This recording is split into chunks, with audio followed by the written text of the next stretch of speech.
Assalamualaikum warahmatullahi wabarakatuh. Pada kesempatan kali ini, saya akan menjawab soal dari UTS Fisika Pertanian demi memenuhi nilai untuk UTS Fisika Pertanian kelas D. Jadi pada kali ini, untuk pertama-tama saya akan memperkenalkan diri. Nama saya adalah Muhammad Aizul Haq dari Teknologi Hasil Perikanan, kelompok 17 dengan NIM 20 462570 PN 17000. Jadi untuk soal yang pertama pada poin A, buatlah satu contoh rancangan penelitian. Sebelumnya, rancangan penelitian itu apa? Rancangan penelitian itu adalah sebuah karangan untuk melakukan penelitian. Biasanya rancangan penelitian itu terdapat pendahuluan, tujuan, serta hipotesis lainnya. Jadi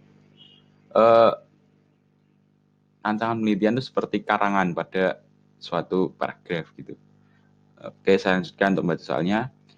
Buatlah satu contoh rancangan penelitian di bidang pertanian yang berbeda dari yang telah dibahas di kelas dan bukan dari referensi.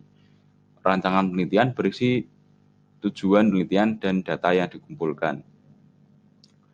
Untuk yang poin B, jelaskan konsep variabel random. Selanjutnya, dari contoh rancangan penelitian yang saudara rumuskan di poin A, sebutkan variabel randomnya bisa lebih dari satu. Baik, untuk yang pertama ini, saya mengambil judul probabilitas genetika ikan cupang. Tujuan penelitiannya adalah untuk memperoleh informasi probabilitas genetika ikan cupang yang lahir dari satu pasang indukan dalam sekali pemijahan. Data yang diperoleh adalah data primer karena data ini dihasilkan dari pengujian atau eksperimen. Oke, datanya ada setelah melewati proses pemijahan, terdapat sejumlah telur yang terlihat. Kemudian setelah itu jumlah buaya ikan cupang yang berhasil menetas dengan selamat. Yang ketiga adalah terdapat 3 gen yang terbentuk yaitu warna biru, merah biru, dan warna merah. Oke. Selanjutnya untuk poin yang B, apa itu konsep, apa itu variabel random? Variabel random adalah suatu fungsi yang bernilai numerik dan didefinisikan untuk seluruh ruang sampel. Jadi biasanya ini digunakan untuk digunakan pada kasus apakah hari ini hujan atau tidak. Biasanya seperti itu. Dan juga biasanya untuk memilih koin. Apakah ini yang akan muncul koin kepala, apakah atau ekor. Nah, seperti itu adalah penerapan variabel randomnya. Variabel random sendiri dibagi menjadi dua, yaitu variabel random discrete dan variabel random continue. Variabel random discrete adalah variabel random yang hanya mempunyai nilai yang dapat terbilang atau bilangan cacah dan berhingga. Jadi terdapat batasan tertentu yang terdapat pada variabel random discrete. Untuk yang kedua, variabel random continue. Variabel random continue adalah variabel random yang dapat mempunyai nilai yang berhubungan dengan setiap titik dalam satu atau lebih interval di mana nilai-nilai tersebut tidak terbatas, jadi sangat luas cakupannya, bisa desimal, bisa pecahan, bisa. Jadi untuk variabel random continue, dan biasanya variabel random continue ini tidak terbatas dan bisa kita menulisnya itu sampai cukup banyak sekali. Seperti itu adalah variabel continue, jadi berlanjut gitu. Kenapa kok continue berlanjut, tak terbatas. Jadi untuk yang selanjutnya adalah variabel random pada poin A atau rancangan penelitian yang saya buat. Berdasarkan rancangan penelitian saya dapat menarik 3 variabel random pada penelitian tersebut. Jadi yang pertama adalah jumlah telur ikan cupangnya. Untuk ini termasuk dalam variabel random discrete karena kita dapat melihatnya, dapat menghitungnya, dan jumlahnya berhingga. Untuk yang selanjutnya adalah jumlah buaya ikan cupang yang berhasil menetas. Ini juga termasuk di variabel random discrete. Jadi berhingga. Totalnya kalau sudah dihitung kita sudah bisa mendapatkan hasilnya. Untuk yang terakhir adalah perbandingan, gini 3 hasil perbandingan. Untuk soal nomor 2, seorang petani membeli 1.000 bibit kangkung dari toko pertanian A dan B. Sebanyak 600 bibit dibeli dari toko A, sedangkan 400 bibit berasal dari toko B. Setelah ditanam, diketahui bahwa sebanyak 60 bibit dari toko A tidak tumbuh, dan sebanyak 320 bibit dari toko B tumbuh dengan baik. Jadi untuk pertanyaan pada poin A, buatlah tabel kontingensi dari kasus di samping dengan format yang telah ditentukan. Jika sebuah bibit dipilih secara acak, hitunglah peluang bibit tersebut tumbuh dengan baik. Jika sebuah bibit dari toko B diambil secara acak, berapakah peluang bibit tersebut tidak tumbuh? Untuk poin yang D, jika diketahui sebuah bibit tidak tumbuh, berapakah peluang bibit tersebut berasal dari toko A?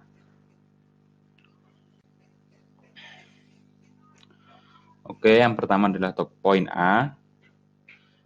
Berdasarkan pernyataan yang tersebut, seorang petani membeli 1.000 bibit kangkung. Jadi 1.000 ini kita letakkan pada total sini bagian pojok karena ya total semuanya keseluruhan sini. Untuk yang selanjutnya, sebanyak 600 bibit dibeli dari toko A. Bisa kita tulis di sini di total toko A di samping paling kanan.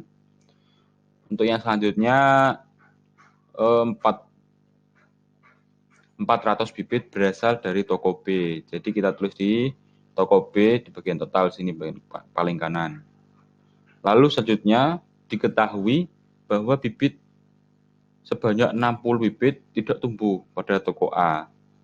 Jadi bisa untuk mencari bibit yang tumbuh dengan baik, kita harus mengurangi total keseluruhan bibit yang ada di toko A dikurangi dengan yang tidak tumbuh. Jadi hasilnya adalah 540. Untuk yang selanjutnya pada pernyataan diketahui 320 bibit pada toko B tumbuh dengan baik. Seperti tadi, kita harus mengurangi total keseluruhan dari toko B dikurangi dengan bibit yang baik. Jadi nanti ketemu hasilnya adalah 80. Selanjutnya adalah kita untuk mencari total di bawah. Gampang ya, kita tinggal 540 ditambah 320. Hasilnya adalah 860. Selanjutnya yang tidak tumbuh sama saja. Jadi kita tinggal menjumlah aja. Oke. Nah, ini perlu digarisbawahi, ini totalnya harus 100, harus 1.000. Bila tidak 1.000 berarti terdapat kesalahan pada penghitungan totalnya. Ya, oke. Selanjutnya pada poin B. Poin B, kita harus mencari peluang bibit yang dapat tumbuh dengan baik. Bagaimana caranya? Pertama-tama kita harus mengetahui total bibit tumbuh yang dengan baik, yaitu berdasarkan tabel di atas ini. Total yang tumbuh dengan baik adalah 860. Lalu kita juga harus mengetahui total keseluruhan bibitnya, yaitu 1.000. Jadi kita tinggal membagi antara bibit yang tumbuh dengan baik dengan total keseluruhan bibit. Jadi 860 dibagi 1.000 sama dengan 0,86. Jadi seperti itu. Untuk selanjutnya, udah poin C, kita dituntut untuk mencari peluang bibit yang tidak dapat tumbuh pada toko B. gampang saja kita harus seperti pada poin B, kita harus mencari total bibit yang tidak dapat tumbuh pada toko B. Tadi pada tabel kita mendapat nilai 80. Total keseluruhan bibit pada toko B 400. Jadi kita tinggal membagi antara total bibit yang tidak dapat tumbuh pada toko B dibagi total keseluruhan. Jadi hasilnya adalah 0,2. Pada poin D, total bibit yang tidak dapat tumbuh pada toko A adalah 60. Sebelumnya kita pada poin D kita harus mencari peluang bibit yang berasal dari toko A. Jadi kita tinggal mengetahui total bibit yang tidak dapat tumbuh pada toko A dengan total keseluruhan bibit yang tidak tumbuh. Mohon maaf, ini terdapat kesalahan pada penulisan PPT. Jadi ini peluang bibit yang tidak tumbuh berasal dari toko A. Gampang saja, ini tinggal membagi antara yang tidak dapat tumbuh pada toko A diper total keseluruhan yang tidak tumbuh. Jadi hasilnya 60 dibagi 140 sama dengan 0,43. Nah, oke, untuk selanjutnya soal nomor 3. Soal nomor 3 pada poin A, jelaskan untuk kasus seperti apa distribusi Poisson digunakan. Pada poin B, dari penelitian yang saudara kaji atau yang saya kaji kemarin, pada tugas kelompok aplikasi distribusi Poisson di bidang pertanian, sebutkan variabel yang memiliki distribusi Poisson. Jelaskan pula mengapa distribusi Poisson atau metode terkait digunakan pada penelitian yang saya kaji. Seperti itu soalnya. Baik, untuk pembahasan aplikasi umumnya distribusi Poisson adalah memperkirakan sejumlah kejadian selama waktu tertentu. Jadi dapat diartikan percobaan yang menghasilkan nilai bagi suatu variabel random X, yaitu banyaknya hasil percobaan yang terjadi yang selama suatu waktu dan daerah tertentu. Ya, itulah yang disebut distribusi Poisson.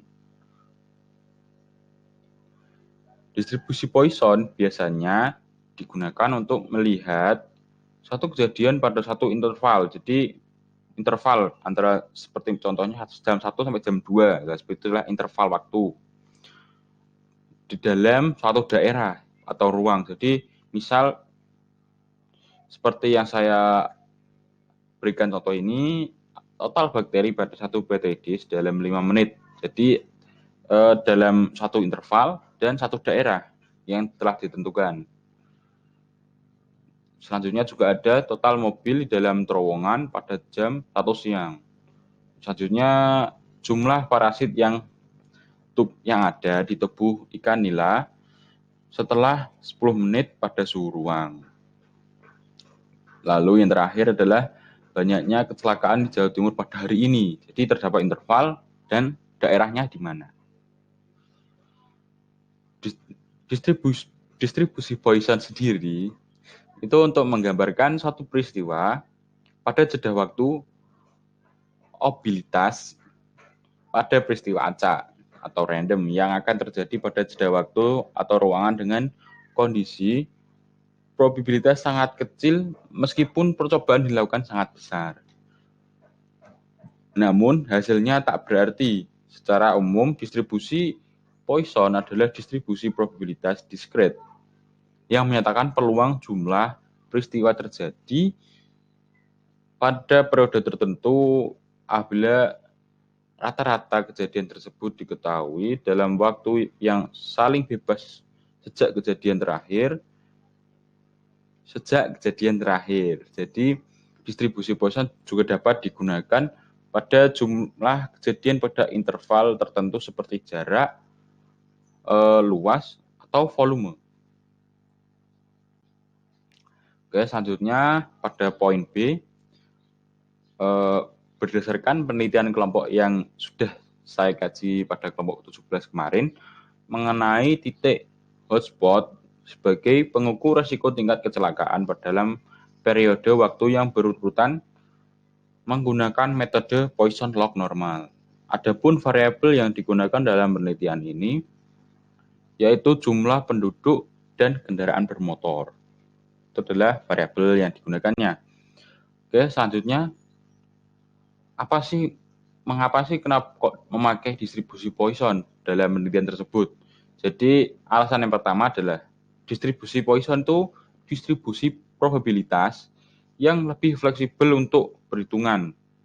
Lalu alasan yang kedua, distribusi Poisson itu adalah merupakan model yang paling sederhana dan paling umum untuk menganalisis regresi data hitung, dan telah banyak digunakan untuk studi permodelan frekuensi kecelakaan.